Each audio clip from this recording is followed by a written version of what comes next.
Today on Animal Fact Files, we're talking about sea nettle jellyfish. We won't sting, be sure to subscribe, and thank you to Chin Yi Ren for today's request. There are approximately 15 species of sea nettle jellyfish, though, as with any group of animals, this number can fluctuate with new information. The genus name for sea nettle jellyfish is tied to Greek mythology.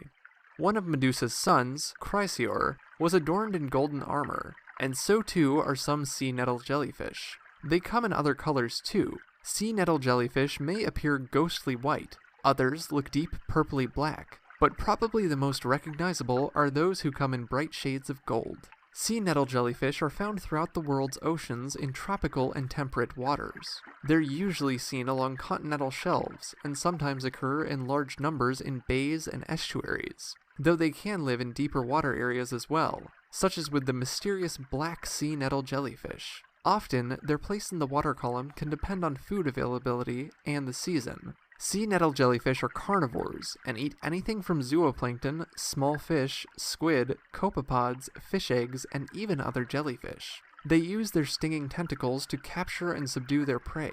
We've talked about this previously in other episodes, but jellyfish sting using nematocysts. In the case of sea nettle jellyfish, the stingers contain a chemical that tempers food items. The food is transported along the sea nettle's oral arms, which are those big fluffy parts in the middle of the jellyfish, up to the jellyfish's mouth.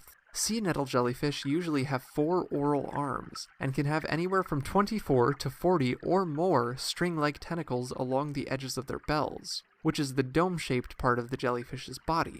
Even in individuals of the same species, the number of tentacles can vary, so tentacle count isn't typically used to identify species. Even their size can fluctuate. In times of plenty, jellyfish may increase in size, and in times of famine, their bodies may shrink. As a loose average, sea nettle jellyfish may be about a foot across and have 10-foot tentacles, but there are much smaller species, like the compass jellyfish, and much larger, like the black sea nettle, who can reach 3 feet across its bell and may have up to 20-foot tentacles. Seasons also play a role in sea nettle populations, and where they may be living. Although they are still generally at the whim of tidal and air currents, sea nettle jellyfish are able to propel themselves through the water. Some species, like the Pacific sea nettles, form blooms in which the adults purposefully stay in a certain area to keep them close to places their young can live successfully. At certain times of the year, groups of adult sea nettles will come together to breed.